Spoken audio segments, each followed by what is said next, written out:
أهلا بيكم في قناة وصفة من دهب. يا رب تكونوا بخير وفي أحسن حال. النهاردة إن شاء الله هنحضر مع بعض الكيكة الإسفنجية الاقتصادية ببيضة واحدة وبس، مش محتاجين بيض تاني. كيكة بسيطة جدا، مكوناتها موجودة عندنا في البيت ومش مكلفة خالص، وطعمها بقى حكاية. احنا خلصناها في ساعتها من جمالها، هشة واسفنجية. عايزة كوباية شاي بس جنبها وانسي الدنيا وانتي بتاكليها. كيكة سهلة جدا، ولما تجربوها هتنجح معاكم من أول مرة. شايفين ارتفاعها عامل ازاي؟ تحفة. ان شاء الله تعجبكم، وهستنى رأيكم في الكومنتات. وقبل ما نبتدي الفيديو متنسونيش في اللايك والاشتراك في القناة والضغط على علامة الجرس عشان يوصل ليكم إشعار بوصفاتي الجديدة.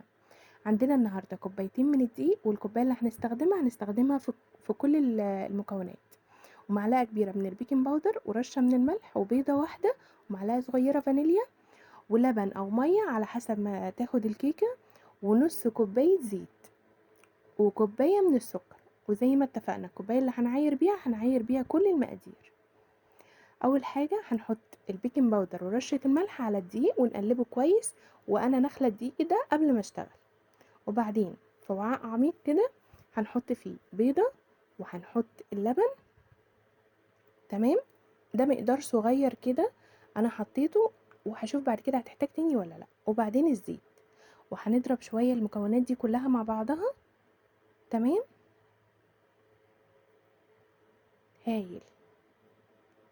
اول ما تعمل الفوم دوت هنبطل، وبعدين ننزل السكر، ونضرب برضو شوية حلوين كده.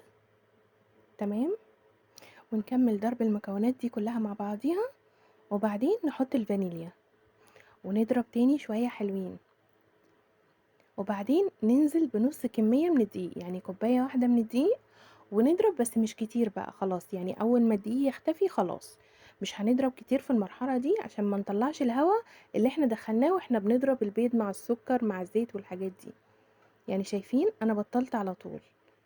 وبعدين هحط بقية الكمية بتاعت الدقيق كلها كده، وهضرب تاني برضو ضرب خفيف جدا، يا دوبك كمية الدقيق بس تختفي وخلاص على كده. وبس كده. وهنجيب بقى الصينية اللي هنعمل فيها، هنبطنها او نحط فيها ورقة زبدة. لو هنبطنها هتبقى مثلا سمنة ولا حاجة ودقيق، وهنخبط كده الصينية زي ما شفتوها عشان يطلع منها اي فقاقيع هوا. ودي الكيكة بتاعتنا بعد ما خلصت. شايفين جمالها وطريانها؟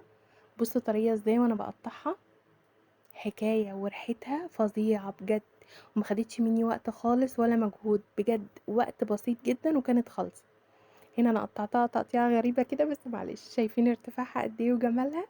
ان شاء الله تجربوها وتعجبكم، وهستنى رأيكم. تقولولي عملتوها ازاي وفي الكومنتات، وتفرحوني كده.